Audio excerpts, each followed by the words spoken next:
Picture this. I'm standing in my ex-boyfriend's childhood bedroom, wearing his grandmother's wedding dress that she specifically left to her future granddaughter-in-law in her will, while his entire racist family is downstairs at his engagement party to another woman. The same family who told him I was too ethnic to ever be part of their precious bloodline. But here's the thing they don't know yet. I'm not just wearing grandma's dress for fun. I'm about to walk downstairs and introduce myself as his secret wife. Because guess what? We got married 6 months ago in Vegas, and I have the marriage certificate to prove it. The look on their faces when I tell them their golden boy has been lying to them this whole time? Priceless. But that's not even the best part of what I did next. Let me start from the beginning because this story is so fucking twisted, you're not going to believe how I ended up here. My name is Sophia Chin, and I thought I knew what love looked like until I met Trevor Hamilton. God, even saying his name now makes my skin crawl, but back then, I would have done anything for that man. I was 25, working as a marketing coordinator for a tech startup in Austin, Texas. You know those jobs where they promise you unlimited growth potential but really just want someone to work 60-hour weeks for $30,000 a year? Yeah, that was me. But I was determined to make it work because I had dreams, you know? I wanted to prove that a first-generation Chinese-American girl from a working-class family in Houston could make it in the corporate world. My parents, bless their hearts, had sacrificed everything to give me opportunities they never had. Dad worked double shifts at the manufacturing plant while Mom cleaned office buildings at night.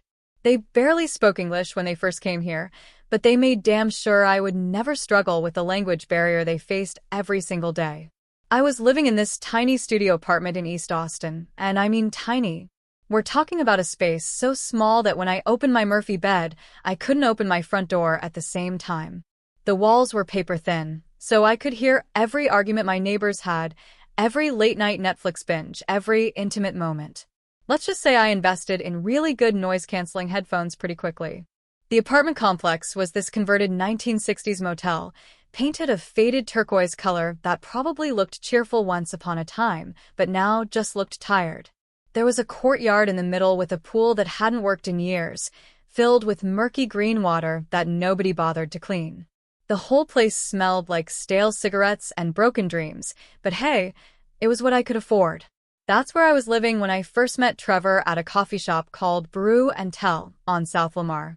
It was one of those trendy places with exposed brick walls, vintage light bulbs hanging from the ceiling, and baristas who looked like they moonlighted in indie bands. The coffee was overpriced, but they had free Wi-Fi and didn't kick you out for camping there all day with your laptop. I was there on a Saturday morning, trying to work on a presentation for Monday, while nursing a single cup of coffee that I'd made last 3 hours. My laptop was this ancient Dell that sounded like a jet engine taking off every time I opened more than 2 browser tabs. I was wearing my nice jeans, the ones without holes in them, and a sweater my mom had knitted for me that was simultaneously the ugliest and most comfortable thing I owned. Trevor walked in like he owned the place. And honestly, given what I later learned about his family's money, he probably could have bought the whole building without thinking twice about it.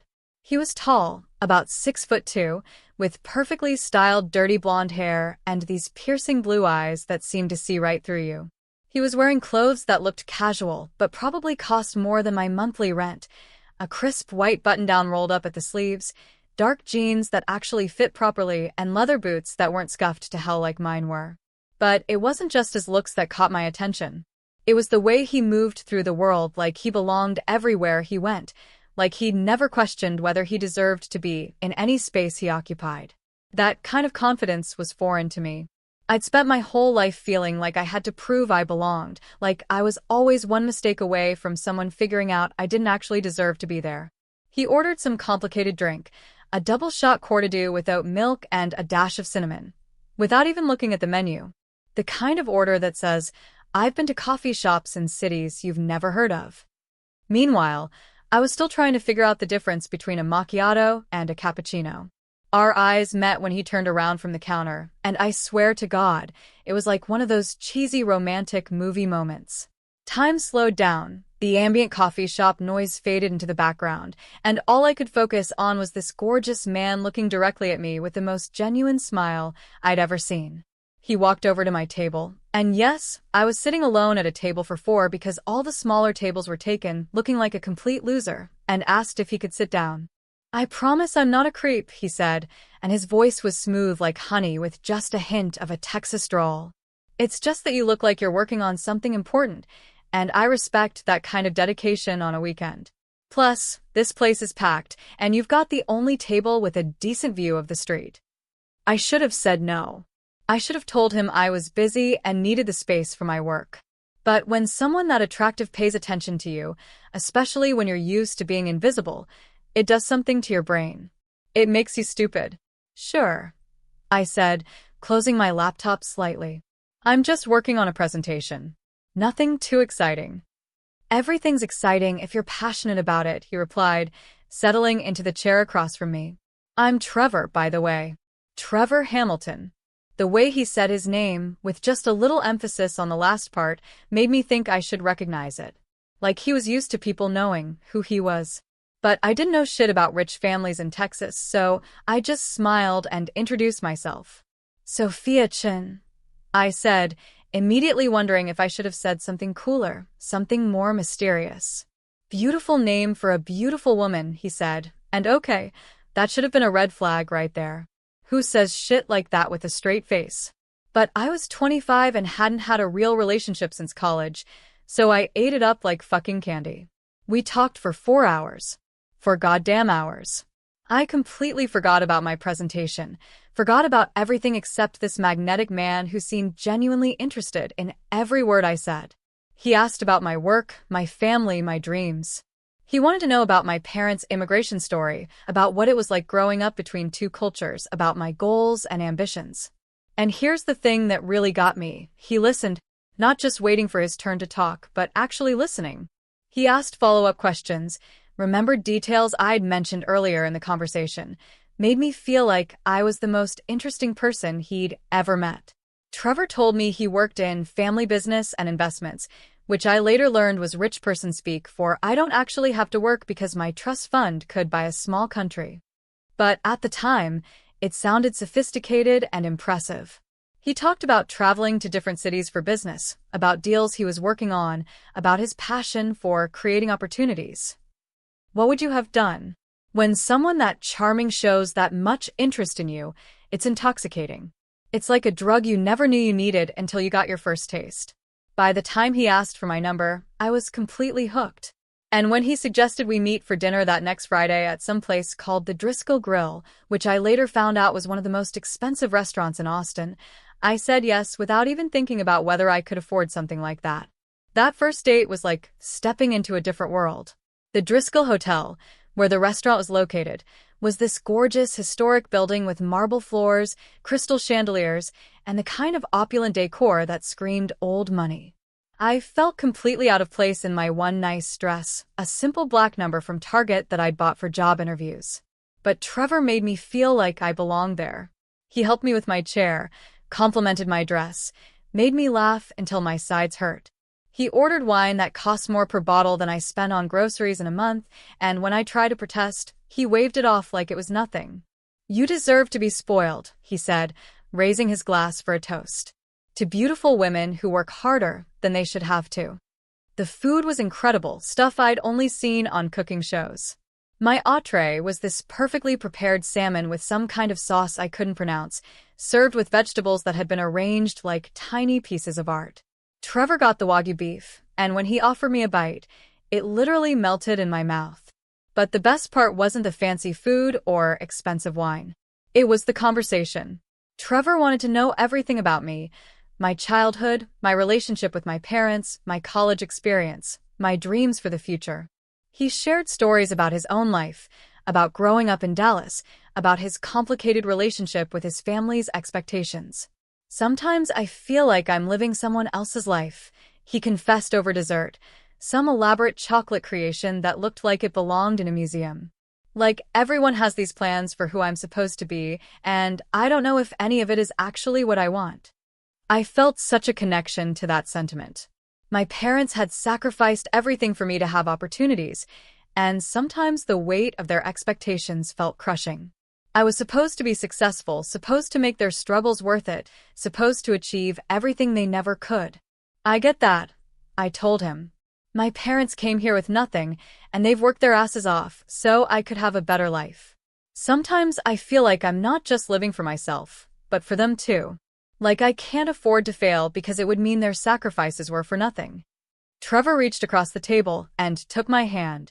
His fingers were soft, not the hands of someone who'd ever done manual labor, but his touch was warm and reassuring. You're not going to fail, Sophia, he said, looking directly into my eyes. You're too determined, too smart, too fucking amazing to fail at anything you really want. Can you believe someone actually said that to me? At that moment, I felt like I could conquer the world. This successful, gorgeous man believed in me in a way that I'd never quite learned to believe in myself. After dinner, we walked around downtown Austin, holding hands and talking about everything and nothing. The city looked different through his eyes, more beautiful, more full of possibility. We ended up sitting on a bench by Lady Bird Lake, watching the lights from the buildings reflect on the water. I haven't felt this comfortable with someone in, maybe ever, Trevor said, his arm around my shoulders. There's something about you, Sophia. Something real and genuine that's so rare in my world. That should have been another red flag, the way he talked about his world like it was something separate and special. But I was too caught up in the romance of it all, too flattered by his attention, too drunk on the possibility that someone like him could actually be interested in someone like me. He kissed me that night, soft and sweet, and I swear I felt fireworks. Not just the butterflies in your stomach kind of attraction, but something deeper. Something that made me think maybe, just maybe, I'd found something real. The next few months were like a fairy tale. Trevor would pick me up from work in his BMW, a sleek black sedan that probably cost more than my parents' house, and take me to places I'd only dreamed of going. We went to art galleries and wine tastings, to concerts where we had seats so close to the stage I could see the performers sweat, to restaurants where the waiters knew Trevor by name and treated us like royalty. But it wasn't just the fancy dates that made me fall for him. It was the quiet moments, too. The way he'd bring me coffee when I was working late, exactly how I liked it. 2 sugars, a splash of cream. The way he'd listen to me vent about my asshole boss or my impossible workload without trying to fix everything or tell me what I should do differently. The way he'd hold me while we watched Netflix in his apartment, playing with my hair and making me feel safer than I'd ever felt in my life. His apartment was everything mine wasn't, spacious and modern, with floor-to-ceiling windows that offered a stunning view of the Austin skyline. The furniture looked like it came from magazines, all clean lines and expensive materials. He had a kitchen with granite countertops and professional-grade appliances that he admitted he barely knew how to use. The bathroom was bigger than my entire studio apartment, with a shower that had more settings than my car. I know it's a bit much, he said the first time he brought me there, seeming almost embarrassed by the obvious wealth on display. It came furnished. I'm not really much of an interior decorator. I loved that he seemed self-conscious about his money around me, like he was worried it would make me uncomfortable or change how I saw him. It made him seem more real, more relatable, despite living in a world I could barely comprehend. We fell into this routine where I'd spend most weekends at his place, cooking together. Well, I'd cook while he watched and made increasingly unhelpful suggestions, and talking about our future. He'd tell me about places he wanted to take me, things he wanted to show me, dreams we could build together. I want to take you to Paris, he said one Sunday morning while we were having coffee on his balcony. There's this little cafe in Montmartre where they make the best croissants you've ever had in your life. And we could spend hours just walking around, looking at art, falling in love with the city. I've never been to Europe, I admitted, feeling simultaneously embarrassed by my limited travel experience and excited by the possibility of seeing the world with him. Then we'll make it your first time something special, he said, kissing my forehead. I want to give you everything, Sophia. Everything you've ever wanted, and things you didn't even know you could want. God, I was so fucking naive. I thought that was love talking. I thought he meant every word of those beautiful promises. 3 months into our relationship, Trevor started talking about meeting his family. But every time we made plans, something would come up. His mom was traveling. His dad was busy with work. There was a family emergency. There was always some excuse, some reason why it wasn't the right time. "They're going to love you," he'd say whenever I asked about it. "I just want everything to be perfect when you meet them. They're particular about things. I want to make sure they see how amazing you are right from the start." I should have pushed harder for details about what he meant by particular. I should have asked more questions about why he seemed so nervous whenever the subject came up. But I was patient. I figured rich families had their quirks, their schedules, their ways of doing things that were different from what I was used to. Meanwhile, Trevor had met my parents multiple times. He'd come to family dinners, brought flowers for my mom, and talked business with my dad, sat through my mom's stories about her childhood in China and my dad's complaints about his supervisor at the plant.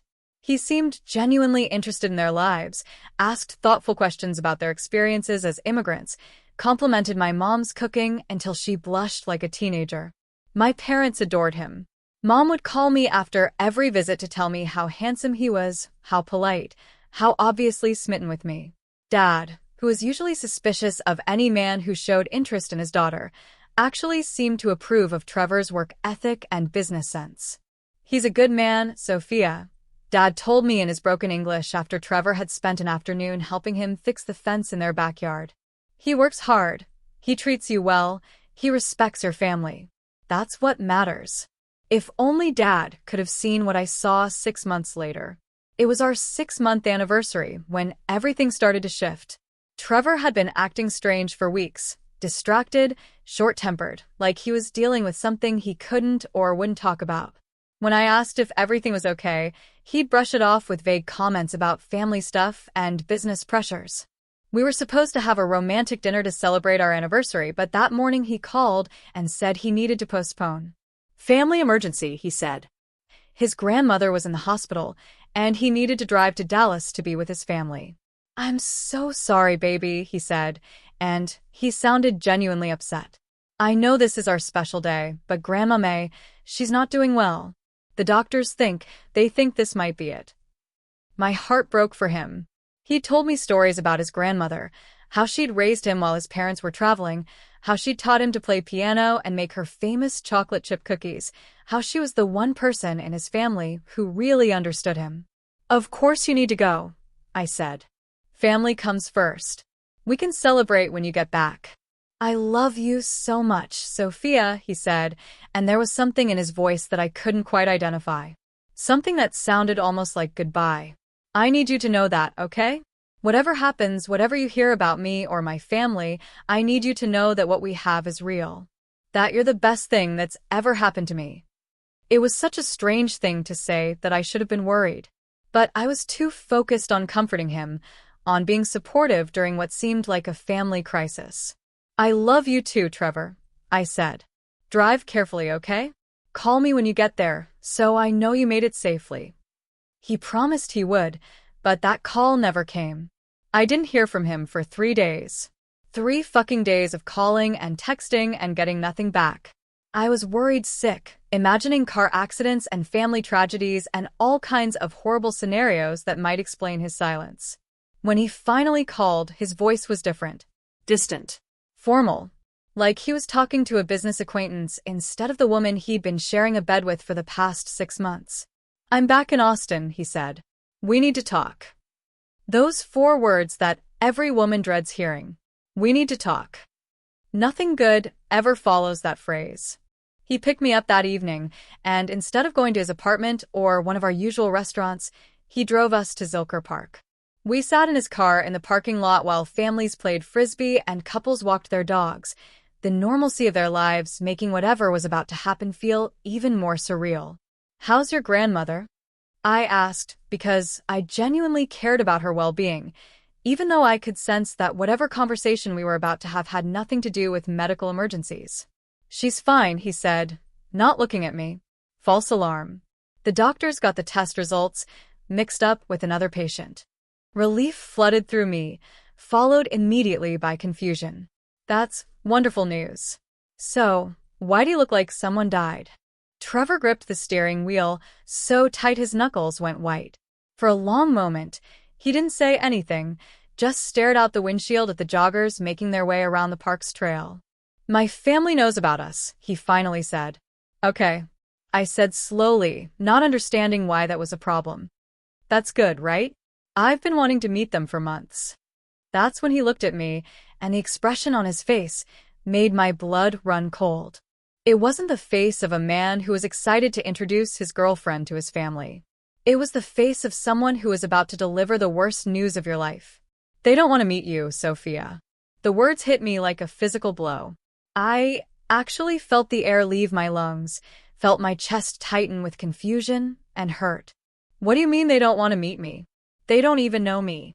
Trevor's jaw clenched and unclenched, like he was trying to find the right words. They know enough. Enough about what? My voice was getting higher, more desperate. I could feel panic rising in my throat. Trevor, what the hell are you talking about? He closed his eyes, like he couldn't bear to look at me while he said whatever he was about to say. They know you're Chinese. The silence in the car was deafening. I stared at him, waiting for the punchline, waiting for him to explain that I'd misunderstood, that his family's objection was about something else entirely. But the longer he stayed quiet, the more the truth sank in. They have a problem with me being Chinese, I said, and it wasn't a question. It's not just that, Trevor said quickly, like that made it better somehow. They have certain expectations about who I'm supposed to be with. Certain traditions and standards. Standards. I repeated the word like it tasted bad in my mouth. What kind of standards, Trevor? He finally opened his eyes and looked at me, and what I saw there broke my heart all over again. It wasn't just guilt or sadness. It was resignation. He'd already made his choice, and it wasn't me. They want me to be with someone who fits into our world, he said. Someone who understands our way of life, our values, our... He trailed off, unable to finish the sentence. Someone white, I said flatly. That's not how they put it, but that's what they mean. Trevor didn't deny it. He just sat there, looking miserable, but not miserable enough to fight for me. Not miserable enough to tell his racist family to go fuck themselves and choose love over their bigoted expectations. I felt something inside me break. Not just my heart, but something deeper. Something fundamental about how I saw myself, how I saw us, how I saw the world. So what now? I asked, surprised by how calm my voice sounded. Inside, I was screaming, but somehow I managed to keep it together. You're just going to break up with me because your family doesn't approve of my race? It's not that simple, Sophia.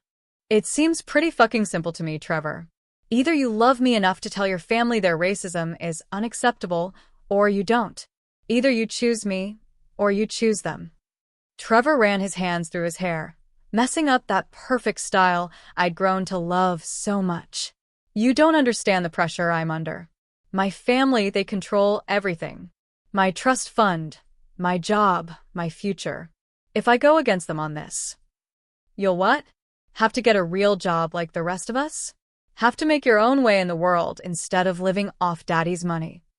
The words came out harsher than I'd intended, but I was hurt and angry and feeling more betrayed than I'd ever felt in my life. This man, who I'd thought loved me for who I was ready to throw away everything we'd built together because his family thought I was too ethnic. It's not about the money, Trevor said, but his voice lacked conviction. Isn't it? Because from where I'm sitting, it looks like you're choosing financial security over love. Choosing your family's approval over my heart. Choosing their racism over our relationship. Trevor was quiet for a long time, and in that silence, I understood that I was right. He was choosing them. He'd probably already chosen them before this conversation started. I'm sorry, Sophia, he finally said. I wish things could be different. I wish my family was different. But I can't change who they are, and I can't change the situation I'm in. You could try, I whispered, hating how desperate I sounded. You could at least try to make them understand that I'm a good person, that I love you, that their problem is with my race and not with who I am as a person. Trevor shook his head. They've made up their minds. They've already found someone else they want me to be with. The betrayal cut even deeper. Someone else? How long have they been planning this, Trevor? How long have you known this was going to happen? It's not like that. She's a family friend. Someone I've known since we were kids. Our families have always hoped. Rachel. I said the name like it was poison. You're breaking up with me for some girl named Rachel who your family picked out for you like we're living in the fucking 1800s. Please don't make this harder than it already is. Harder than it already is? I turned in my seat to face him fully, and I could feel tears starting to burn behind my eyes. Trevor, you're ending our relationship because your family is racist. You're choosing their bigotry over 6 months of what I thought was love. You're telling me that I'm not good enough for you because of my ethnicity. How exactly could this be any harder? Trevor finally looked at me, and I could see that he was crying too. But his tears didn't make me feel any better. They just made me angrier. I do love you, Sophia. That's what makes this so fucking impossible. If you loved me, you'd fight for me. If I fight them, I lose everything. You're losing me anyway. The truth of that statement hung in the air between us. Trevor was losing me either way. The only question was whether he was going to lose his family's money and approval along with me, or just me. And apparently, losing just me was the easier choice. I think you should take me home, I said, turning away from him to stare out the passenger window. I couldn't look at his face anymore. I couldn't stand to see the man I loved choosing racism over our relationship. The drive back to my apartment was silent except for the sound of both of us crying. When Trevor pulled into my complex's parking lot, he turned off the engine and sat there for a moment, like he wanted to say something else. Sophia, Don't. I cut him off. Just don't. There's nothing you can say that's going to make this better. There's nothing you can say that's going to change the fact that you're choosing your family's racism over our love. There's nothing you can say that's going to undo the damage you've just done. I got out of the car without looking back, walked up to my apartment, and closed the door behind me. Then I slid down the door onto the floor and cried harder than I'd ever cried in my life. That was supposed to be the end of our story. Trevor was supposed to go back to his rich family and their hand-picked girlfriend and forget all about the Chinese girl who wasn't good enough for their precious bloodline. I was supposed to pick up the pieces of my broken heart and eventually move on with someone who wouldn't see my race as an obstacle to overcome. But life, as it turns out, had other plans. 2 weeks after our breakup, I found out I was pregnant. Can you fucking believe that? 2 weeks after the man I loved told me I was too ethnic for his family, I'm staring at 2 pink lines on a pregnancy test, wondering how the hell my life had gotten so completely fucked up. I took 3 more tests just to be sure, all positive. I made an appointment with my doctor, hoping maybe there'd been some kind of mistake, but nope. I was definitely, undeniably, life-alteringly pregnant with Trevor Hamilton's baby. The irony wasn't lost on me. His family thought I was too ethnic to be part of their bloodline, but I was carrying the next generation of that bloodline inside me. Their precious family tree was about to get a whole lot more diverse, whether they liked it or not. I spent 3 days trying to figure out what to do, what to say, how to even begin to process this information. Do I tell Trevor? Do I handle this on my own?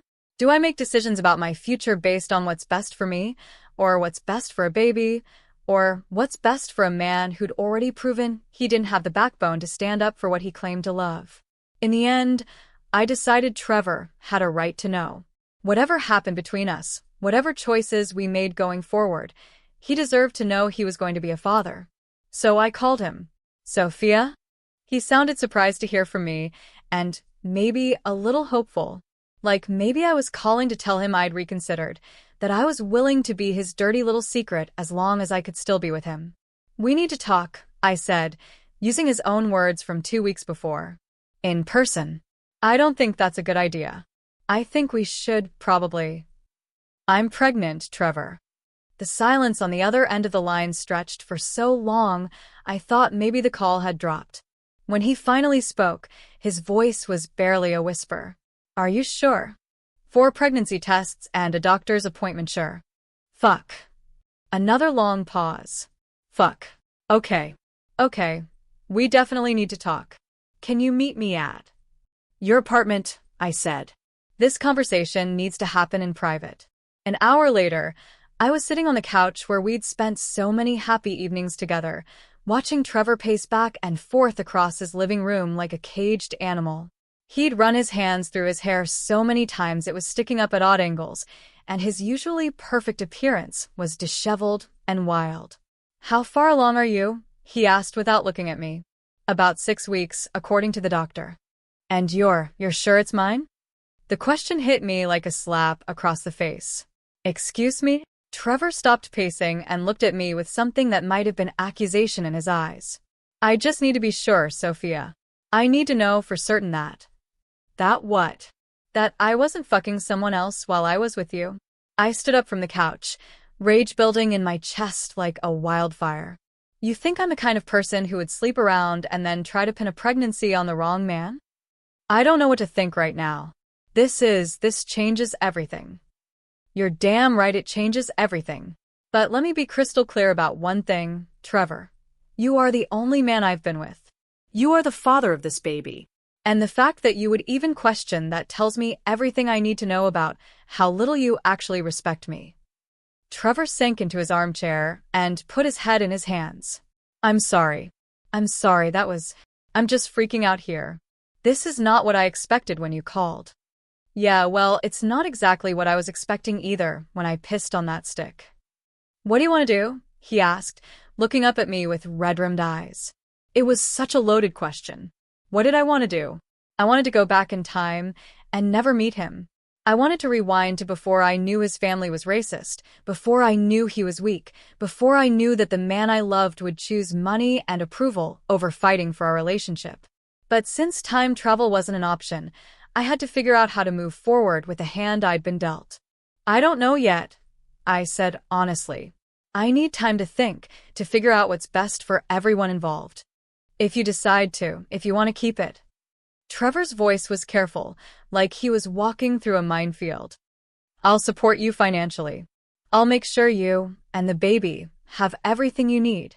"Money," I said flatly. "That's your solution to everything, isn't it? Just throw money at the problem and hope it goes away." "That's not what I meant, isn't it? You can't introduce me to your family because of my race, but you'll write checks to support our mixed-race baby? You won't fight for our relationship, but you'll pay child support? You'll fund my pregnancy, but you won't be a real partner or father?" Trevor looked miserable, but he didn't deny any of it. "I'm trying to do the right thing here, Sophia. The right thing would have been fighting for us when your family showed their true colors. The right thing would have been choosing love over racism. The right thing would have been standing up to them instead of rolling over like a fucking coward." I grabbed my purse and headed for the door. I couldn't be in that apartment anymore, surrounded by memories of better times, looking at the man who'd broken my heart trying to solve our problems with his trust fund. "Sophia, wait," Trevor called after me. "What happens now? What do we do?" I turned around at the door and looked at him one last time. He looked small sitting in that big chair, smaller than I'd ever seen him. Not like the confident, charming man I'd fallen in love with, but like a scared little boy who just realized that real life was more complicated than his privileged upbringing had prepared him for. "I don't know, Trevor. I honestly don't know." And I didn't. I walked out of his apartment that day with no plan, no clear path forward, no idea how I was going to handle being a single mother while dealing with the aftermath of having my heart broken by a racist family and their spineless son. But sometimes, when you don't know what you're going to do, the universe has a way of showing you exactly what you're capable of. That night, I was lying in bed staring at the ceiling, one hand on my still flat stomach, trying to imagine what my life was going to look like in 6 months. Would I be raising this baby alone? Would Trevor be involved at all, or would he just send checks and pretend we didn't exist? Would his family ever know they had a grandchild, or would I be their dirty little secret forever? That's when my phone rang. Unknown number with a Dallas area code. "Hello." I answered cautiously. "Is this Sophia Chen?" The voice was female, older, with a slight southern accent. "Yes, who is this?" "My name is May Hamilton. I believe you know my grandson, Trevor." My heart stopped. May Hamilton. Grandma May. The woman who was supposedly in the hospital, the family emergency that had started this whole nightmare. Mrs. Hamilton, I managed to say, though my voice came out as barely a whisper. I understand you and Trevor have been seeing each other, she said, and her tone was surprisingly warm. Not at all what I'd expected from a member of the family that thought I was too ethnic for their bloodline. We were seeing each other, I corrected. Past tense. Yes, I heard about that, May said, and there was something in her voice that sounded almost disapproving, but not of me. I also heard some other very interesting information about why that relationship ended. I sat up in bed, my heart racing. What kind of information? The kind that makes me ashamed of my own family, she said bluntly. The kind that makes me realize I raised my son to be a coward and a bigot, and he's passing those same qualities on to his children. I didn't know what to say. This was not the conversation I'd been expecting to have with Trevor's grandmother. Mrs. Hamilton, I don't think. Please call me May. And before you say anything else, I want you to know that not everyone in this family shares the opinions you've unfortunately been exposed to. Some of us still believe in judging people by their character rather than their race. Tears started forming in my eyes. After 2 weeks of feeling like I was somehow less than, somehow not good enough, hearing those words from a member of Trevor's family felt like a lifeline. Thank you, I whispered. You have no idea how much I needed to hear that. I imagine you did. And I want you to know that I am deeply sorry for the way my family has treated you. There is no excuse for their behavior, and there is certainly no excuse for my grandson's cowardice in the face of their racism. May Hamilton was not pulling any punches. She was calling her family exactly what they were, racist cowards, and somehow that validation from someone who actually knew them made me feel less crazy, less alone. I don't understand, I said. If you feel this way, why didn't you?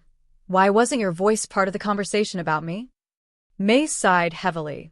Because I've been in the hospital for the past month, dear. Real hospital, not the fake emergency Trevor used to avoid dealing with his problems. I've been battling pneumonia, and I only found out about you and this whole situation yesterday when I was finally well enough to have visitors. My blood went cold. He lied about you being in the hospital? Oh, I was in the hospital, but not for the reasons he told you. And certainly not during your anniversary weekend. That boy used my real illness as an excuse to run away from the hard conversation he should have had with his parents weeks ago. The betrayal cut even deeper. Not only had Trevor abandoned our relationship, but he'd lied to me about why.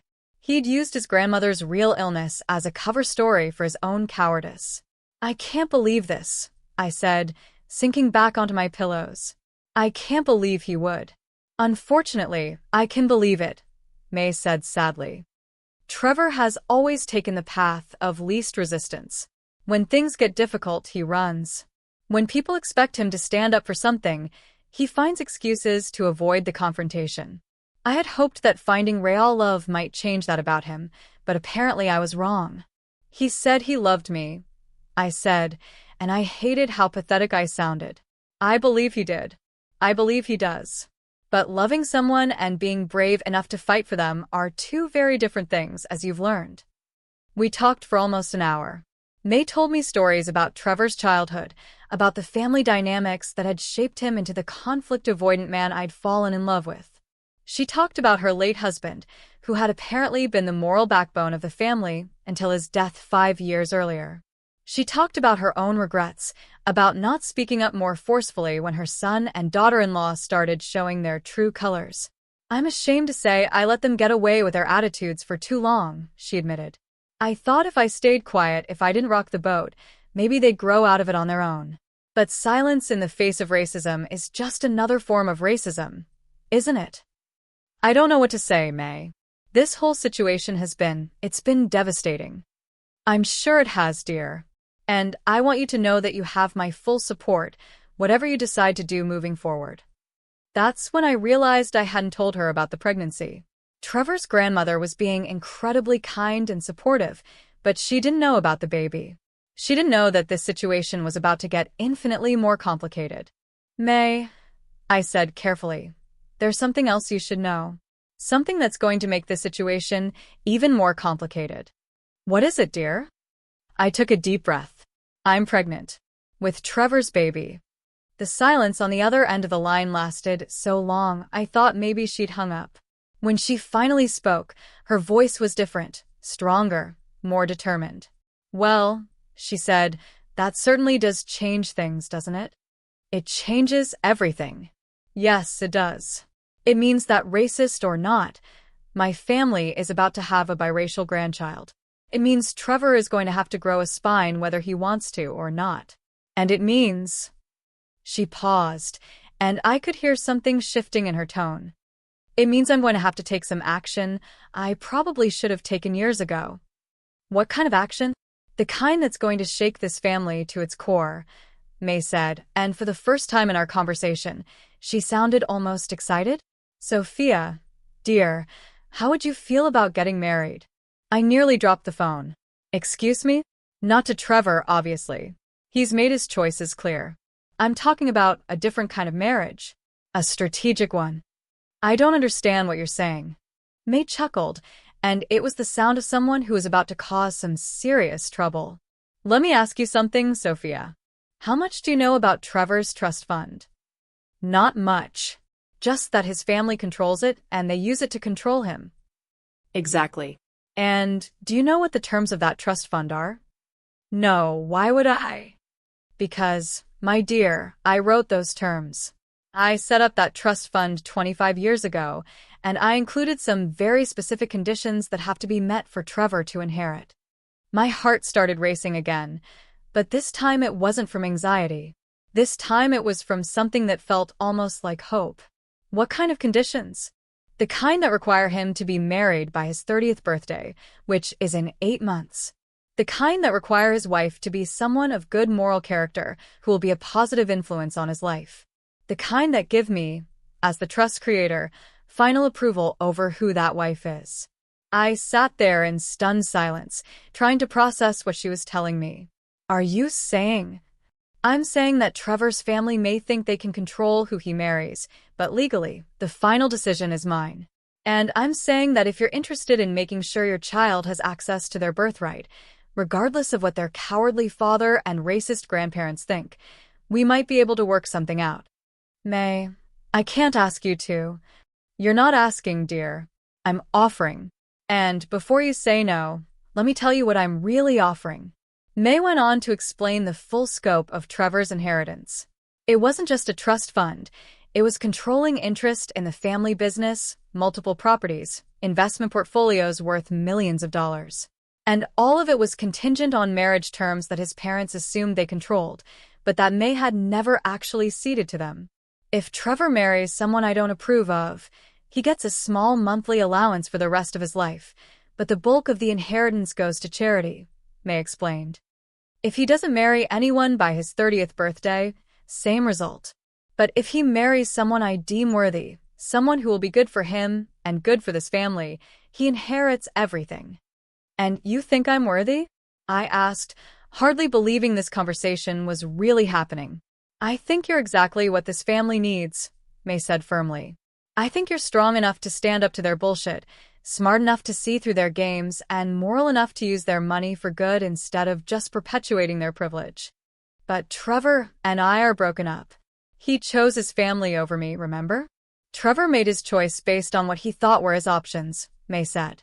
"But he doesn't know what I'm offering. He doesn't know that I have the power to override his parents' objections. He doesn't know that I can make you his wife whether they like it or not." The wheels in my head were turning. This was crazy. This was absolutely insane. But it was also brilliant. "What exactly are you proposing, May?" "I'm proposing that you and I work together to teach this family a lesson they'll never forget. I'm proposing that we show them what happens when they think they can treat good people like garbage because of their race. I'm proposing that we make sure your child inherits what's rightfully theirs, regardless of how their father's family feels about their ethnicity." "And Trevor? What about him in all of this?" May was quiet for a moment. "Trevor will have to make his own choices, dear. But this time, he'll have to make them knowing the real consequences. This time, he'll have to decide between love and money with full knowledge of what each choice actually means." I thought about Trevor, sitting in his apartment, probably assuming he'd lost me forever but kept his inheritance. I thought about his parents, congratulating themselves on successfully getting rid of the ethnic girlfriend. I thought about their hand-picked replacement, some girl named Rachel, who apparently came with the right pedigree and the right skin color. What would I have to do? I asked. First, you have to be willing to marry him. Not for love. We both know that's been poisoned for now, but as a business arrangement that benefits everyone involved. You get financial security for yourself and your child. He gets his inheritance. I get to stick it to the rest of my bigoted family. And if he says no? If he refuses to marry me even with the inheritance on the line?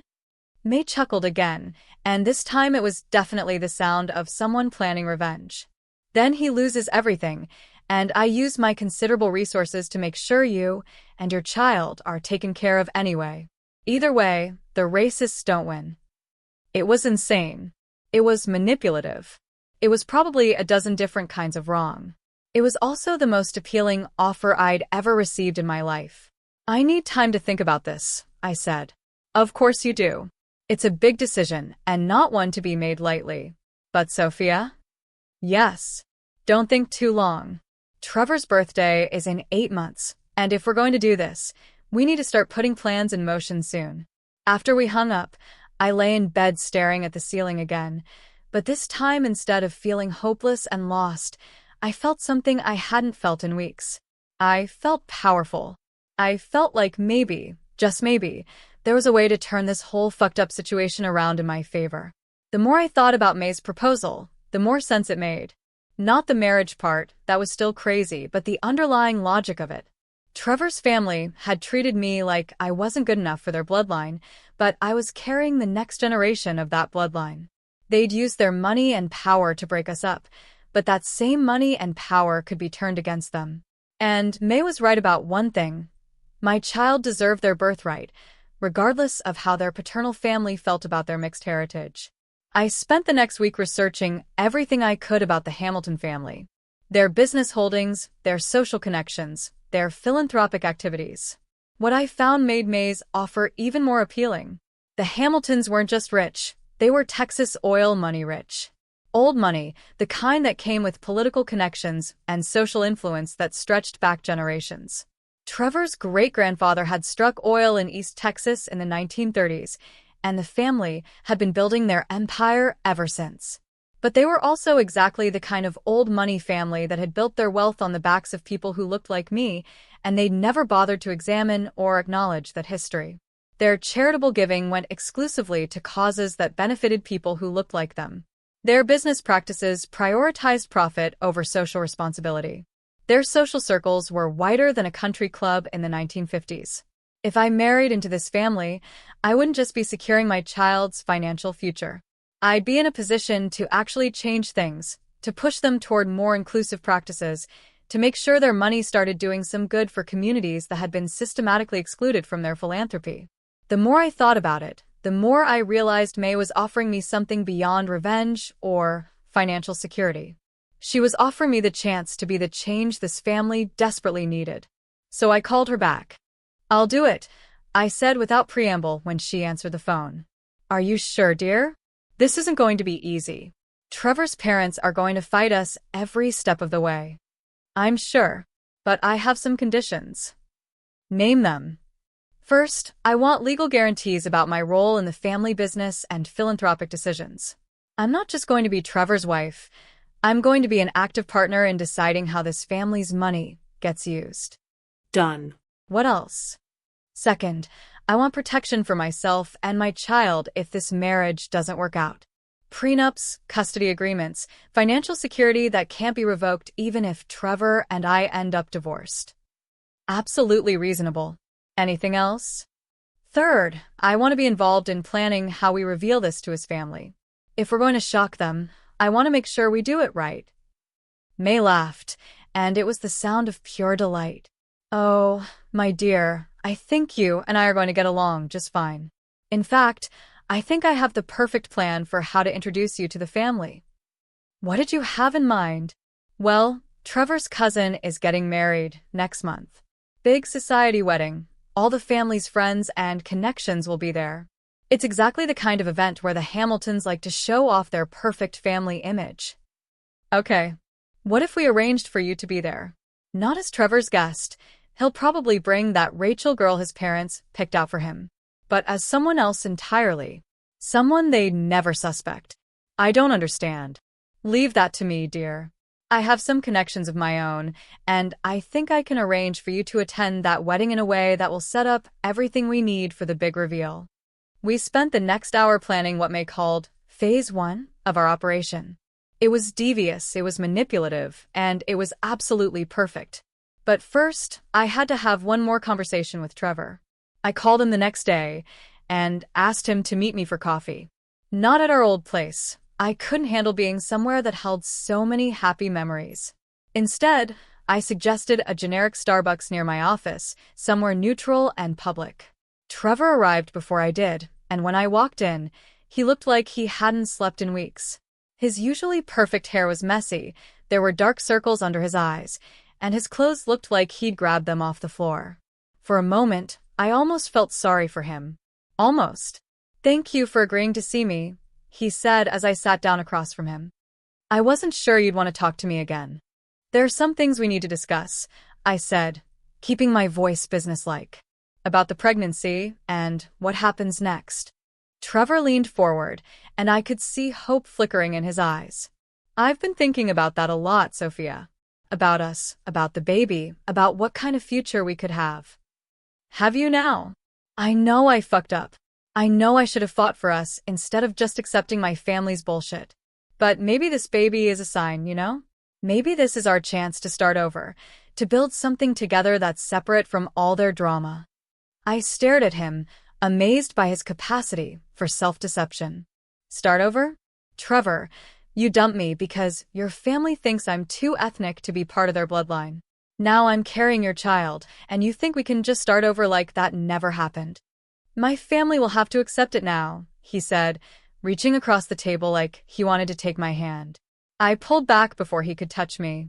"When they find out about the baby, they'll realize that you're going to be part of their lives whether they like it or not. Will they? Or will they just pressure you to pay me off and stay out of their lives?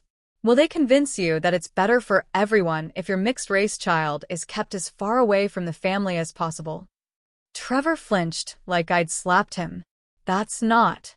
I wouldn't let that happen." "Wouldn't you? Because your track record on standing up to your family isn't exactly impressive. This is different. This is our child we're talking about." "You're right, it is our child. Which is why I've made some decisions about how I'm going to handle this situation moving forward." Trevor straightened up in his chair. "What kind of decisions?" "I've decided that I'm going to raise this baby with or without you. I'm going to make sure they know they're loved and wanted and valued, regardless of what their paternal family thinks about their ethnicity. And I'm going to make sure they have access to every opportunity and advantage I can possibly provide. Of course. Like I said, I'll support you both financially. I'm not talking about your money, Trevor." Something in my tone must have warned him that this conversation wasn't going where he'd expected, because his expression shifted from hopeful to wary. "What are you talking about then?" "I'm talking about your grandmother." The color drained from Trevor's face. "My grandmother? What about her?" "I had a very interesting conversation with May last week. She reached out to me after she heard about how your family treated me." "She what? How did she even know about you?" "Apparently, word travels fast in your family. The difference is, not everyone shares your parents' opinions about interracial relationships." Trevor was gripping his coffee cup so tightly, I thought it might shatter. "What did she say to you?" "She apologized for her family's racism. She told me she was ashamed of the way they'd behaved. And she made me a very interesting offer." "What kind of offer?" I leaned back in my chair and smiled. For the first time since this whole nightmare started, I was the one with the power in the conversation. "The kind of offer that's going to change everything, Trevor. The kind that's going to make your family's opinion of my ethnicity completely irrelevant." "Sophia, what the fuck are you talking about?" "Language, Trevor. That's no way to speak to your future wife." The coffee cup slipped out of Trevor's hands and crashed to the floor, sending ceramic shards and hot liquid everywhere. The sound made everyone in the Starbucks turn to look at us, but I didn't care. I was enjoying the look of absolute shock on Trevor's face, too much to be embarrassed by the attention. My what? He whispered. Your future wife. Congratulations, Trevor. Your grandmother has decided that I'm exactly the kind of woman this family needs, and she has the legal authority to make that decision stick. I explained May's offer, watching Trevor's face cycle through disbelief, confusion, anger, and finally, a kind of resigned understanding. When I finished, he was staring at me like he'd never seen me before. You're blackmailing me, he said finally. I'm offering you a choice. The same choice you offered me when you decided your family's approval was more important than our relationship. This is insane, Sophia. You can't seriously expect me to marry you for money. Why not? You dumped me for money. You chose your inheritance over our love. You picked financial security over fighting for our relationship. Now I'm just offering you the chance to have both. Trevor ran his hands through his hair, making it even messier. This isn't how marriage is supposed to work. People are supposed to get married because they love each other. We did love each other, Trevor. But you threw that away when you chose your racist family over me. Now we have to figure out how to move forward based on the reality you created, not the fantasy of what we used to have. And if I say no? If I refuse to go along with this? I shrugged. Then you lose your inheritance. I raise our child as a single mother with May's financial support, and your family learns that their racism cost them everything they thought they were protecting. Trevor stared at me for a long moment, and I could see him weighing his options. Love versus money. Pride versus pragmatism. The woman he'd betrayed versus the inheritance he'd chosen over her. You've changed, he said finally. You're damn right I have.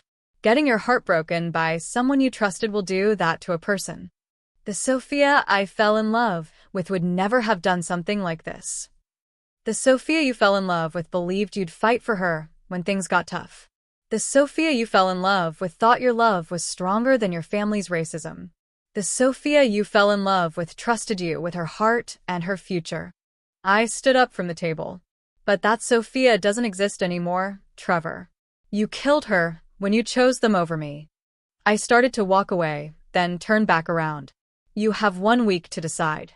After that, May and I move forward with or without you.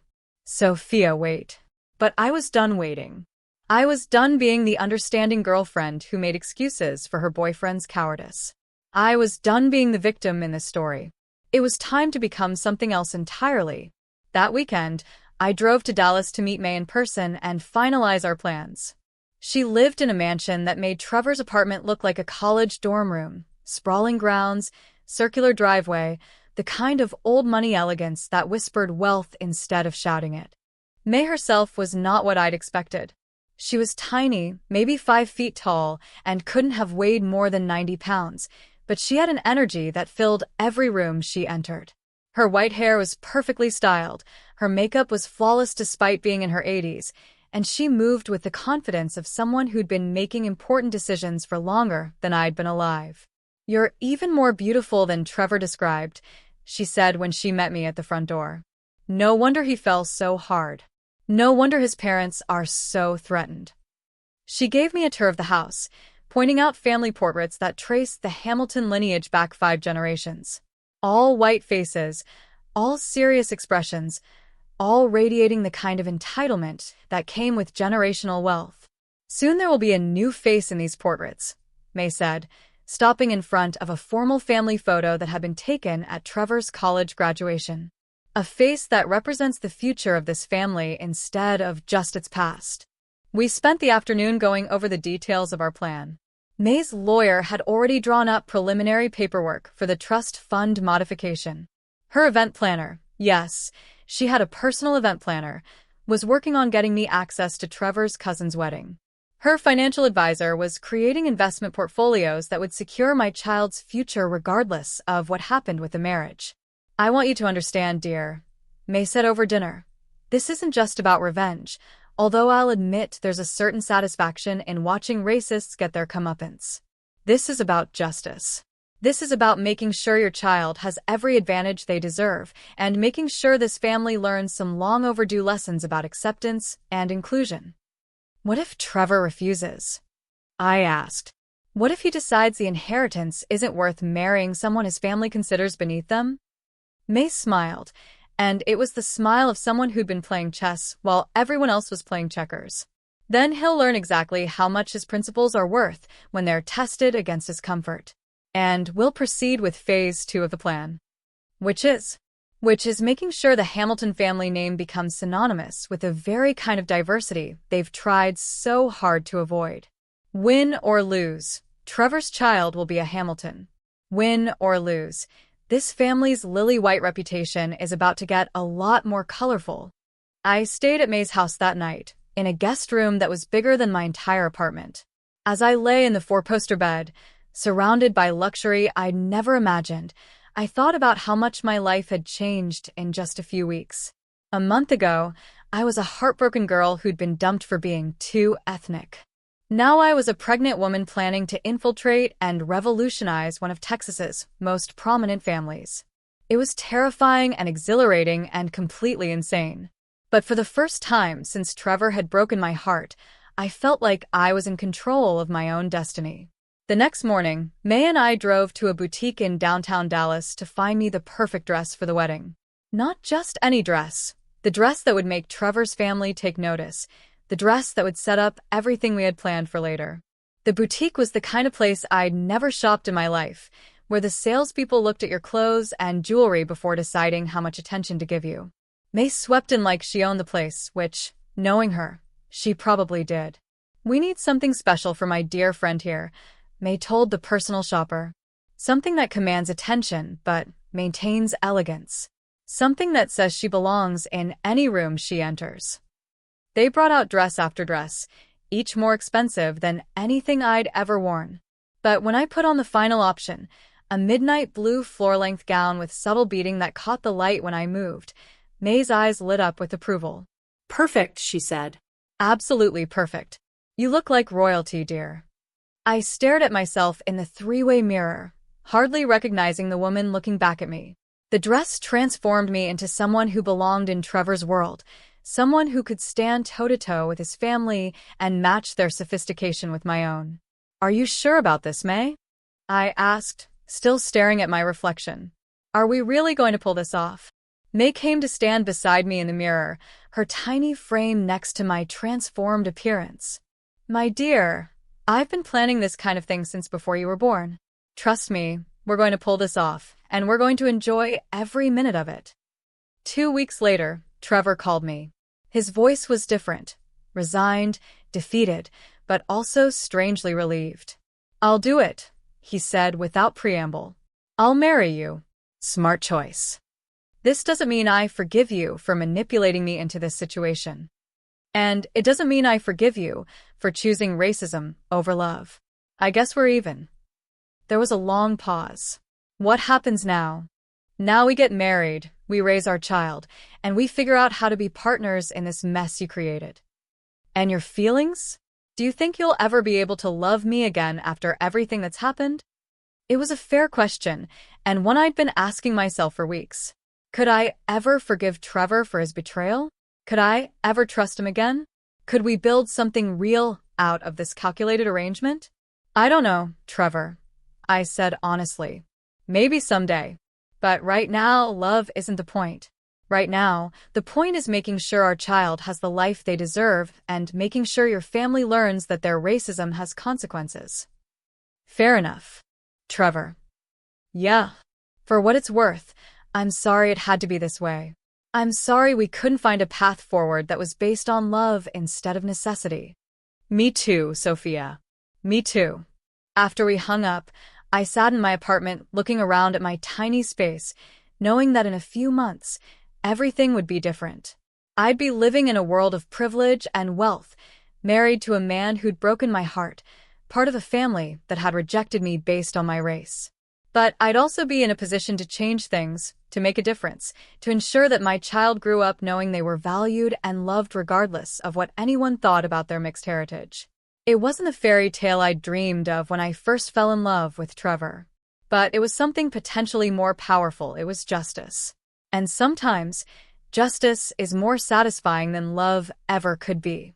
The wedding was planned for 6 weeks later, A small, private ceremony that would satisfy the legal requirements of the trust fund without the elaborate social event that Trevor's parents would have preferred.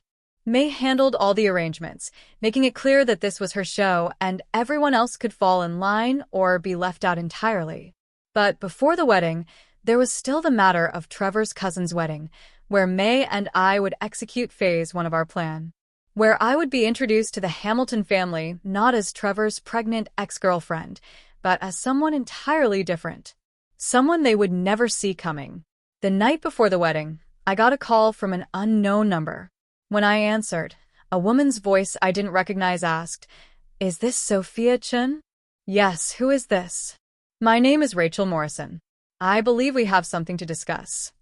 My blood went cold. Rachel Morrison. The woman Trevor's parents had picked out for him, the one he was supposed to marry instead of me. What could we possibly have to discuss? I asked, though I had a sinking feeling I already knew. "I think you know exactly what we need to discuss," Rachel said, and her voice was sharp with anger. "I know about your little arrangement with May Hamilton. I know about your pregnancy. And I know about your plan to manipulate Trevor into marrying you." Fuck. Someone had leaked our plan. Someone had told the one person who had the most to lose if we succeeded. "I don't know what you're talking about," I said, trying to buy time while my mind raced through our options. "Please don't insult my intelligence, Sophia.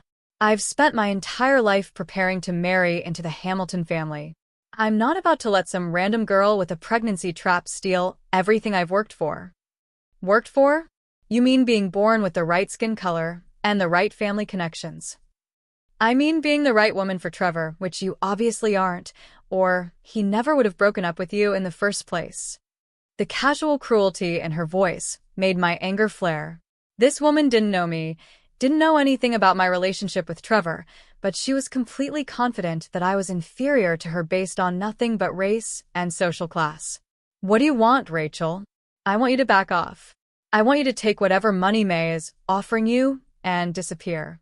I want you to have your little mixed-race baby somewhere far away from the Hamilton family and never contact any of them again.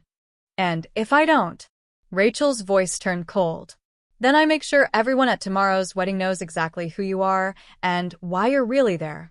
I make sure Trevor's parents know about your manipulation scheme before you can spring it on them. I make sure this whole thing blows up in your face in the most public, humiliating way possible." My heart was racing, but I forced my voice to stay calm. "You're bluffing." "Am I? Try me, Sophia. See what happens when you underestimate someone who has just as much to lose as you do." The line went dead. I immediately called May, my hands shaking as I dialed her number. "May, we have a problem." I explained the Rachel situation to May, expecting her to panic or call off the whole plan. Instead, she started laughing. "Oh my dear," she said, still chuckling. "That girl has no idea who she's dealing with. May, this is serious. She could ruin everything tomorrow." "Let me ask you something, Sophia. Do you know how Rachel found out about our arrangement?" "I assume someone in your family told her." Wrong. "Rachel has been having Trevor followed by a private investigator for the past month. She's been tracking his every move, including his visits to you and his conversations with me." My stomach dropped. "She's been spying on him." Oh, it gets better. "She's also been forging documents to make it look like she and Trevor are already engaged. Wedding venues booked in her name, invitations designed, a whole elaborate scheme to force him into marriage whether he wants it or not." "How do you know all this?" May's voice turned smug. "Because I've been having her investigated since the moment Trevor's parents first mentioned her name. I don't trust anyone who wants to marry into this family for money, which is exactly what Miss Rachel Morrison is doing. But if she exposes us tomorrow..." "She won't." "How can you be so sure?" "Because I'm about to call her and explain exactly what will happen to her if she interferes with my plans. Some people respond to kindness, dear. Others respond to consequences. Rachel strikes me as the consequences type." May hung up, promising to handle everything. I spent the rest of the night pacing my apartment, wondering if I'd gotten in over my head, if this whole scheme was about to collapse before it even started. But the next morning, May called with an update that made me smile for the first time in days. "Rachel won't be a problem," she said cheerfully. "It turns out she's been embezzling money from her family's charity to fund her lifestyle. Amazing what you can discover when you hire the right people to look into someone's finances." "You blackmailed her?" "I offered her a choice. Same as I offered you. Same as I offered Trevor. The difference is, she chose to take my money and disappear rather than face the consequences of her actions. She's gone. On a plane to Europe as we speak. Something about needing time to find herself after a difficult breakup. Trevor's parents are devastated, of course. They were so looking forward to welcoming her into the family. I could hear the satisfaction in May's voice, and I had to admit, it was infectious. Rachel had tried to destroy our plans out of pure entitlement and racism, and instead she'd ended up destroying herself. "So, we're still on for tonight?" "Oh, we're more than on, dear. We're about to give the Hamilton family a night they'll never forget." The wedding was at the Adolphus Hotel in downtown Dallas, the kind of venue that screamed old money and social connections. I arrived in the dress May had bought me, my hair and makeup professionally done, looking like I belonged in a world I'd never imagined being part of. May had arranged for me to attend as the guest of one of her society friends, a woman named Patricia Whitmore who ran in the same social circles as the Hamiltons but wasn't close enough to the family to know their personal drama. As far as anyone knew, I was just Patricia's young friend from Austin, a charming addition to the guest list. The ballroom was decorated with white roses and crystal chandeliers, everything elegant and expensive and perfectly coordinated. The guest list read like a who's who of Texas high society: politicians, business leaders, oil executives, the kind of people who'd been running the state for generations. And there, near the front of the room, was Trevor. He looked handsome in his tuxedo, but I could see the tension in his shoulders, the way his smile didn't quite reach his eyes. He was standing with his parents, his father tall and distinguished with silver hair, his mother blonde and thin, and radiating the kind of practiced charm that came with decades of social events. They looked like the perfect family. Rich, successful, connected, everything the American dream was supposed to produce. But I knew the truth behind that perfect facade. "There they are," May whispered, appearing at my elbow. She was stunning in a silver gown that probably cost more than my car, every inch the grand dame of Texas society. "Trevor looks miserable, doesn't he?" "He does," I agreed, watching him make small talk with relatives while constantly glancing toward the door like he was looking for someone. Probably wondering where dear Rachel got to. His parents are beside themselves about her sudden departure. The ceremony was beautiful, I had to admit. Trevor's cousin Sarah married her college sweetheart in a service that was both elegant and genuinely touching. But I couldn't focus on the wedding itself. I was too aware of the Hamilton family just a few rows ahead of me, too conscious of the plan May and I were about to set in motion. During the cocktail hour, May began what she called Phase 1, casual conversations with various family members and friends, dropping my name into discussions about her recent travels, her new interests in diversity and inclusion initiatives, her admiration for young women who are making their mark in the business world. "You simply must meet my friend Sophia," I heard her say to Trevor's aunt. "Such a bright young woman, working in marketing in Austin. First-generation American, you know. Her parents came here from China with nothing and built such a successful life for their family." It was brilliant, really. May was planting seeds, getting the Hamilton family and their friends used to hearing my name, associating me with positive qualities, making me seem like someone worth knowing. Meanwhile, I was playing my own role, charming Patricia's other friends, talking about my work and my family in ways that highlighted my intelligence and ambition without revealing anything about my connection to Trevor. "Sophia is such a delightful young woman," Patricia gushed to anyone who would listen. "So accomplished, so articulate. The kind of person who really represents the best of what America can be." It was working. By the time we moved into the reception, I'd been introduced to half the Hamilton family without any of them realizing who I actually was. I was just May's charming young friend, someone interesting enough to remember, but not threatening enough to worry about. That's when Trevor spotted me. I was standing at the bar, ordering a club soda.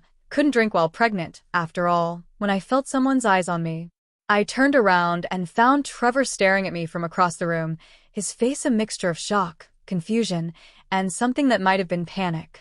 Our eyes met for just a moment before I turned back to the bar, pretending I hadn't seen him.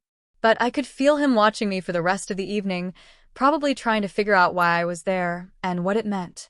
During dinner, May arranged for me to be seated at a table with some of Trevor's extended family, cousins and in-laws who knew about me only through the positive things May had been saying all evening. I spent the meal discussing business trends and travel experiences, making connections and building relationships, all while Trevor watched from his family's table with growing anxiety. "Sophia, dear," May said loudly enough for nearby tables to hear, "you simply must tell everyone about your work with that tech startup. Such innovative approaches to marketing, and at such a young age." I launched into a description of my professional achievements, watching as Trevor's parents turned to listen. This was the first time they were really hearing me speak, the first time they were getting a sense of who I was as a person rather than just Trevor's ethnic girlfriend. And despite themselves, I could see they were impressed. Trevor's mother even leaned over to May and said, "Your friend is quite accomplished, May. Where did you say she was from?" "Austin originally, but her family is from China. Wonderful people, they've built such a successful life here in America." Sophia is a perfect example of the kind of talent and drive that makes our country strong. I watched Trevor's mother process this information, saw the moment when she realized she was genuinely liking someone who represented exactly the kind of diversity she'd rejected in me just months before. The irony was delicious. After dinner came the dancing, and that's when May initiated phase 2 of our plan. "Trevor, darling," she called out as the band started playing, "come dance with an old lady." Trevor dutifully came over to escort his grandmother to the dance floor, but as they passed my table, May accidentally stumbled, catching herself on my chair. "Oh my goodness," she said, loud enough for everyone nearby to hear. "Sophia, dear, would you mind helping me to the powder room? I'm afraid these old bones aren't as steady as they used to be." It was perfectly staged, May leaning on my arm for support, Trevor hovering nearby out of concern for his grandmother, all of us walking together toward the back of the ballroom. Once we were out of sight of the main reception area, May straightened up and grinned at both of us. "Well," she said, "I think it's time we had a little family meeting." Trevor looked between May and me, the pieces finally falling into place. "You planned this. You two planned this whole thing." "Of course we did, dear boy," May said. "Did you think your future wife was just going to let your family continue treating her like she's invisible?" "My future wife." Trevor's voice cracked. "Grandma, please tell me you're not serious about this marriage thing." May's expression turned serious. "I've never been more serious about anything in my life, Trevor. You have a choice to make, and you're going to make it right here, right now, in front of both of us." "What choice?"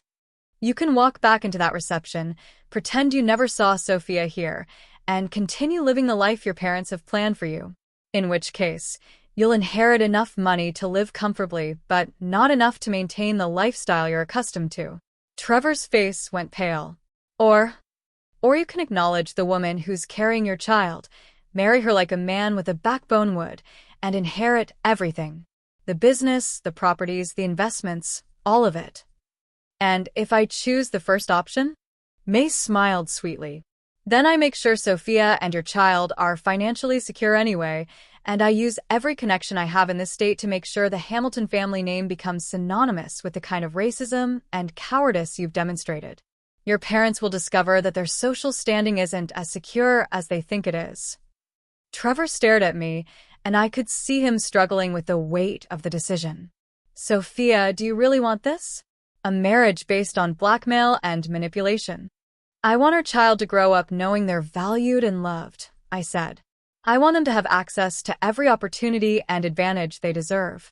I want her family to learn that love is stronger than racism, even if it takes some unconventional methods to teach them that lesson." "And us? Is there any chance we could ever be happy together after everything that's happened?" I looked at this man who'd once been the love of my life, who'd broken my heart, but who was also the father of my unborn child. Could we rebuild what we'd lost? Could we find a way to trust each other again? "I don't know, Trevor. I said honestly. But I know we'll never have the chance to find out if you choose your family's racism over our future again. Trevor was quiet for a long moment, weighing his options. Finally, he looked up at both of us with something like determination in his eyes. Okay, he said. Okay, let's do this. May clapped her hands together in delight. Wonderful. Now, let's go back to the reception and give your family the surprise of their lives. What happened next was everything May and I had planned and more. We walked back into the reception together, Trevor with a woman on each arm, looking like he was escorting us back to our seats. But instead of returning to our respective tables, May led us straight to the microphone at the front of the room. Ladies and gentlemen, May announced, her voice carrying easily over the conversations and clinking glasses, if I could have your attention for just a moment. The room fell silent, all eyes turning toward us. I could see Trevor's parents looking confused and slightly alarmed, probably wondering why May was making an unscheduled announcement at their niece's wedding reception. As many of you know, May continued, I've been concerned for some time about ensuring that the next generation of our family is prepared to carry on our legacy with integrity and purpose. Murmurs rippled through the crowd. This wasn't the usual kind of speech expected at a wedding reception. Tonight, I'm delighted to share some wonderful news with all of you. My grandson Trevor has found a remarkable young woman who embodies exactly the kind of values and character our family needs. Trevor's parents were looking increasingly alarmed, probably starting to sense that whatever was coming, they weren't going to like it. Many of you have already had the pleasure of meeting Sophia Chen this evening, May said, putting her hand on my shoulder. What you may not know is that she and Trevor have been building a beautiful relationship and that they're expecting their first child together. The silence in the room was deafening. I could practically hear Trevor's parents' hearts stopping as they processed what May was saying. Furthermore, May continued, her voice growing stronger and more commanding, I'm thrilled to announce that Trevor and Sophia will be married next month, with my complete blessing and support. That's when all hell broke loose. Trevor's mother actually gasped out loud, her hand flying to her chest like she was having a heart attack. His father's face turned red, with what was clearly rage. Various other family members started whispering frantically to each other, the sound building like a swarm of angry bees. But May wasn't finished. I know this news may come as a surprise to some of you, she said, her voice cutting through the chaos. But I want to be very clear about something. Sophia represents the future of our family. Intelligent, hardworking, principled, and committed to building something meaningful with her life. She's exactly the kind of woman we should be proud to welcome into our family. Trevor's father stood up from his table, his chair scraping loudly against the floor. May, what the hell do you think you're doing? The profanity in such a formal setting sent another wave of shock through the crowd. May just smiled serenely. I'm doing what I should have done years ago, Robert. I'm making sure this family's future is built on love and acceptance rather than prejudice and fear. This is completely inappropriate, Trevor's mother hissed, also standing now. This is Sarah's wedding, not the time for your political statements. Political statements? May's voice rose, and for the first time all evening, she sounded genuinely angry. Since when is welcoming a pregnant woman into our family a political statement? Since when is celebrating love a political statement? You know exactly what I mean. Trevor's mother shot back. This girl is not appropriate for our family. The word, appropriate, hung in the air like poison. Everyone in the room knew what she meant, even if she wasn't brave enough to say it outright. That's when Trevor finally found his backbone. What exactly makes her inappropriate, mother? He said, stepping forward to stand next to me. Her intelligence? Her work ethic? Her kindness? Or is it something else entirely? Trevor's mother looked around the room, suddenly aware that hundreds of their family friends and social connections were watching this confrontation unfold. Trevor, this is not the time or place. No, I think this is exactly the time and place, Trevor said, his voice getting stronger. I think it's time everyone understood exactly what kind of family they're looking at. He turned to address the entire room, and I could see the transformation happening in real time. The weak, conflict-avoidant man who dumped me for being too ethnic was finally becoming someone worth respecting. 2 months ago, Trevor announced, I broke up with the most amazing woman I've ever known because my parents told me she wasn't appropriate for our family. They said she was too ethnic, too different, too outside our social circle. The gasps and murmurs from the crowd were getting louder. This was not the kind of scene that usually unfolded at high society weddings. What I didn't tell them, Trevor continued, is that this woman, Sophia, was already pregnant with my child. What I didn't tell them is that by rejecting her, they were rejecting their own grandchild based on nothing but race. Trevor's father tried to interrupt, but Trevor held up his hand. I'm not finished, Dad. What I also didn't tell them is that by choosing their racism over love, I became the kind of man I never wanted to be. A coward. Someone who would abandon the woman he loves because it's easier than fighting for what's right. Trevor turned to look at me, and I could see tears in his eyes. Sophia, I know I don't deserve your forgiveness. I know I hurt you in ways that might never heal. But I want everyone in this room to understand that you are not inappropriate for our family. We've been inappropriate for you. The room was completely silent now, everyone hanging on every word. You're brilliant, you're kind, you're strong enough to stand up to bullies and racists, and you're about to become the mother of my child. If my family can't see how lucky we'd be to have you as part of our lives, then they don't deserve you. Trevor got down on one knee right there in the middle of the reception, pulling a ring box from his jacket pocket. Where the hell had he gotten a ring? Sophia Chin, he said, his voice carrying clearly across the silent ballroom. Will you marry me?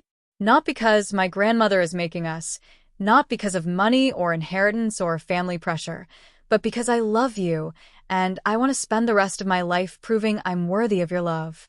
I stared down at him, this man who had broken my heart and was now trying to put it back together in front of 300 witnesses.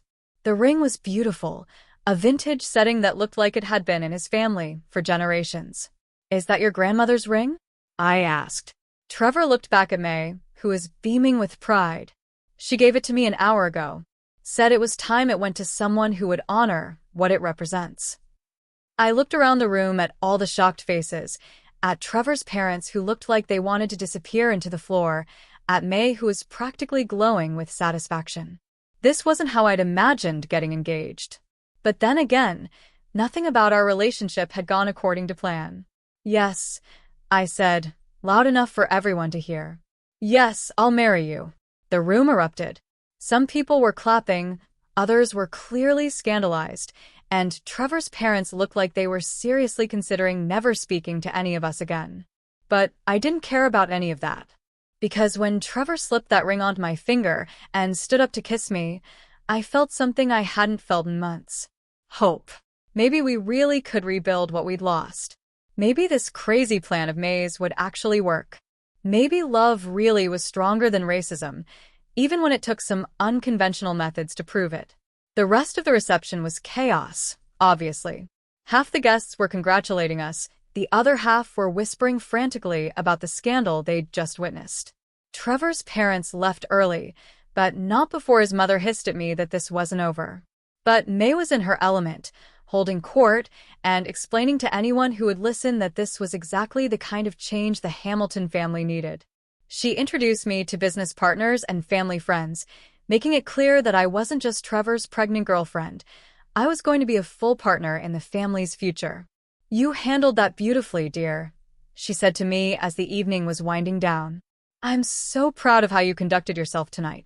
I can't believe we actually pulled it off, I said, still a little stunned by everything that had happened. Oh, this was just the beginning, May said with a mischievous smile. Wait until you see what we have planned for the actual wedding. Trevor appeared at my side, looking exhausted but also more relaxed than I'd seen him in months. So, he said, taking my hand and looking at the antique ring on my finger, I guess we're really doing this. I guess we are. Any regrets? I thought about it seriously. Was I making the right choice? Was I setting myself up for more heartbreak? Was this elaborate revenge scheme really the best foundation for a marriage? Ask me in a year, I said finally. Trevor laughed, and for a moment, He looked like the man I'd fallen in love with all those months ago. Fair enough. Our wedding, when it happened a month later, was everything the engagement announcement hadn't been. Intimate, beautiful, and focused on love rather than family drama. May had arranged for it to take place in the garden of her mansion, with just close family and friends in attendance. Trevor's parents came, though they spent the entire ceremony looking like they were attending a funeral rather than a wedding. But they came, which May said was a victory in itself. "They'll come around," she assured me as I was getting ready that morning. "It may take time, but they'll come around. And if they don't, well, that's their loss." My parents, on the other hand, were overjoyed. They'd been worried about me after the breakup, and seeing Trevor fight for me at his cousin's wedding had gone a long way toward restoring their faith in him. "He's a good man," my father told me as he walked me down the aisle. "He made mistakes, but he learned from them. That's what matters." The ceremony itself was simple and beautiful. Trevor had written his own vows, and when he promised to spend the rest of his life fighting for our family instead of taking the easy way out, I actually cried. My own vows focused on forgiveness and second chances, on building something stronger than what we'd had before, on creating a family that our child could be proud of. When the minister pronounced us husband and wife, Trevor kissed me like he meant it, like he was sealing a promise rather than just fulfilling an obligation. And maybe that's exactly what he was doing. Our first year of marriage was complicated, obviously. You can't build a healthy relationship on the foundation of blackmail and manipulation, no matter how justified it might be. We had to learn to trust each other again, to communicate honestly about our feelings and fears, to figure out how to be partners instead of adversaries. But we had advantages that a lot of couples don't have. We'd already seen each other at our worst, me plotting revenge, him choosing family approval over love. We'd already survived betrayal and forgiveness. We'd already learned that love wasn't enough without courage and commitment to back it up. Plus, we had May, who turned out to be the best mother-in-law and grandmother a person could ask for. She helped us navigate the family politics, supported us through the difficult conversations with Trevor's parents, and made sure we had everything we needed as we prepared for the baby. Our daughter was born 7 months after the wedding, and she was perfect. Beautiful, healthy, with Trevor's blue eyes and my dark hair and the kind of peaceful temperament that suggested she was going to handle the complexities of her mixed heritage with grace. We named her Isabella May Hamilton. Isabella for beauty, May for the grandmother who'd made her existence possible, Hamilton because she deserved to carry that name with pride regardless of what anyone thought about her ethnicity. And you know what? Trevor's parents fell in love with her the moment they saw her. Turns out racism has a way of crumbling when you're looking at your own grandchild, when you realize that all your prejudices and fears are just abstract concepts that dissolve in the face of real love. It took time, and there were difficult conversations and uncomfortable moments, but eventually Trevor's family did come around. They started inviting me to family events not as Trevor's ethnic wife, but as Isabella's mother, as a full member of the family, as someone they genuinely cared about. And I used my position in the family to push for the changes May and I had originally envisioned. The Hamilton Foundation started funding scholarships for first-generation college students. The family business started prioritizing diversity in hiring and promoting. Their social circle gradually became more inclusive, more representative of the world Isabella would grow up in. It wasn't a complete transformation overnight, but it was progress. Real, meaningful progress that proved love really could overcome prejudice when people were willing to do the hard work of changing. As for Trevor and me, we made it work. Not because we had to, not because of money or family pressure or social expectations, but because we chose each other every day. We chose to forgive past mistakes, to build something better than what we'd had before, to create a partnership based on mutual respect and shared values. Did I ever fully forgive him for choosing his family's racism over our love? That's complicated. I understood why he made the choices he did, and I could see how much he'd grown since then, but some betrayals leave scars that never completely fade. But I learned that you don't have to forget someone's worst moments to build a future with them. You just have to trust that they've learned from those moments, that they're committed to being better, that they'll choose differently when faced with similar challenges in the future. And Trevor proved that trust was justified over and over again. When his business partners made racist comments, he shut them down. When social situations got uncomfortable because of our interracial marriage, he stood by me. When Isabella faced questions about her mixed heritage as she got older, he was right there helping her understand that her diversity was a strength, not something to hide or apologize for.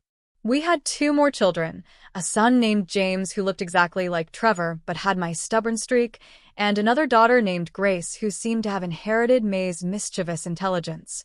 Our house was chaos most of the time, but it was the kind of chaos that comes from a family that's built on love and acceptance rather than conditions and expectations. May lived to see all 3 of her great-grandchildren, and she was the kind of grandmother who spoiled them rotten while teaching them important lessons about standing up for what's right. She passed away peacefully when Isabella was 8, but not before making sure the family foundation and business were structured to continue the inclusive policies she'd fought for. At her funeral, people talked about May as a woman who'd been ahead of her time, someone who'd pushed for social change when it wasn't popular or profitable. But I knew the truth. May hadn't been ahead of her time. She'd just been decent. She just believed that love was more important than prejudice, that family was about more than blood and race, that money should be used to build bridges rather than walls. And she'd been willing to fight for those beliefs, even when it meant going against her own family. Looking back now, 5 years later, I can see how much our lives changed because of that one conversation with May, that one moment when she offered me the chance to turn a devastating betrayal into something powerful and transformative. Did I handle everything perfectly? Hell no. There were times when I was petty and vindictive, when I used my position in the family to make Trevor's parents uncomfortable in ways that probably weren't necessary. There were times when I let my anger over their racism drive decisions that hurt more than they helped. But I also changed things. Real things. Important things. The Hamilton Family Foundation now funds programs that help immigrant families, supports diversity initiatives in schools, provides scholarships for students who look like me and come from backgrounds like mine. The family business has become a model for inclusive hiring and promotion practices. Their social influence is used to support politicians and policies that promote equality rather than division. And most importantly, my children are growing up knowing they're loved and valued for exactly who they are, that their mixed heritage is something to celebrate rather than hide, that they have the resources and support to make a difference in the world. Sometimes, I wonder what would have happened if May had never called me that night, if I'd just accepted Trevor's rejection and moved on with my life as a single mother. Would I have been happier? Would my children have been better off? Would the Hamilton family have ever learned to be better people? I'll never know the answers to those questions. But I know that the choices I made, manipulative and complicated as they were, led to a life I'm genuinely proud of. Not perfect, not without struggles and challenges, but meaningful in ways I never could have imagined when I was just a heartbroken girl crying on my apartment floor. Was I wrong for reacting the way I did? For manipulating Trevor into marrying me? For using May's resources to force his family to confront their racism? I've thought about this question every day for 5 years, and I still don't have a simple answer. What I did was calculated, manipulative, and probably ethically questionable in about a dozen different ways. But what Trevor's family did was racist, hurtful, and designed to exclude people like me and my children from opportunities we deserved. What Trevor did was cowardly, weak, and prioritized comfort over love. Sometimes fighting injustice requires methods that aren't pretty or noble. Sometimes love has to be fought for rather than just hoped for. Sometimes the only way to change people's minds is to change their circumstances in ways that force them to confront their prejudices. Did my children deserve to grow up knowing their father's family initially rejected them because of their race?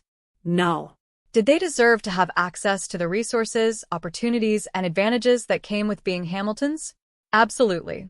Did Trevor deserve to lose his inheritance because he chose his family's approval over our relationship? Maybe. Did he deserve a second chance to prove he could be better? That's harder to answer.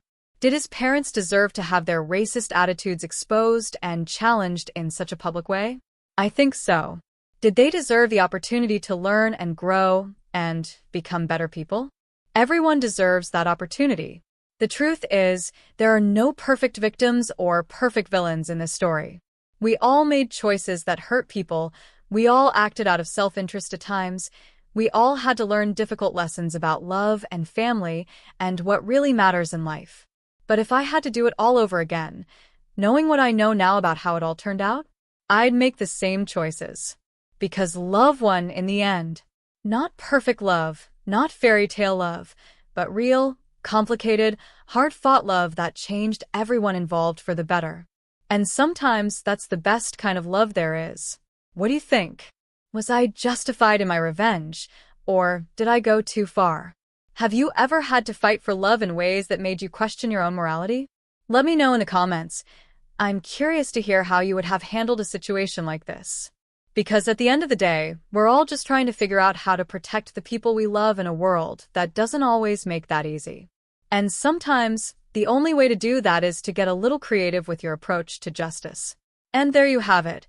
My incredible journey from heartbreak to triumph, from being told I was too ethnic to becoming the woman who changed an entire family's legacy forever. If this story had you on the edge of your seat, questioning everything you thought you knew about love, revenge, and justice, then you absolutely need to hit that like button right now. Seriously, smash it like Trevor's family's racist expectations got smashed at that wedding reception. And if you're craving more stories like this, more tales of women who refuse to be victims, who turn their pain into power, and who served revenge colder than a Texas winter, then you need to subscribe to this channel immediately. We're talking about women who discovered their husbands' affairs and demolished their lives with surgical precision. Wives who caught their mothers-in-law trying to destroy their marriages and turned the tables in the most spectacular ways. Daughters who exposed their family's toxic secrets and rebuilt their lives from the ground up. These are the stories of women who said not today to betrayal, hell no, to being walked over and watch me, to everyone who underestimated them. But here's the thing. YouTube's algorithm is brutal, and if you don't turn on those notifications by hitting the bell icon, you're going to miss these incredible stories when they drop. And trust me, you do not want to miss what's coming next. We've got a story about a woman who discovered her best friend was sleeping with her fiancé, and what she did next will leave you speechless. We've got another one about a mother-in-law who tried to steal her daughter-in-law's baby, and the revenge that followed was absolutely diabolical. So, do yourself a favor right now. Smash that like button if Sophia's story had you cheering, gasping, or questioning everything. Hit subscribe because you need more of these jaw-dropping revenge stories in your life. Ring that notification bell so you never miss a single story when they drop. And drop a comment below. I want to know what you would have done in Sophia's situation. Would you have taken May's offer? Would you have exposed Trevor's family like that? Or do you think she went too far? Your comments fuel these stories, and I read every single one. Because let's be real, we all love a good revenge story, especially when it's about a woman who refused to let racism and betrayal define her future. These are the stories that remind us that sometimes the best revenge isn't just getting even, it's getting everything. So subscribe, and turn on notifications because the next story is dropping soon, and you're going to want front row seats for that drama. Until next time, keep fighting for what you deserve, and remember, sometimes the best way to handle people who think you're not good enough is to show them exactly how wrong they are. See you in the next one.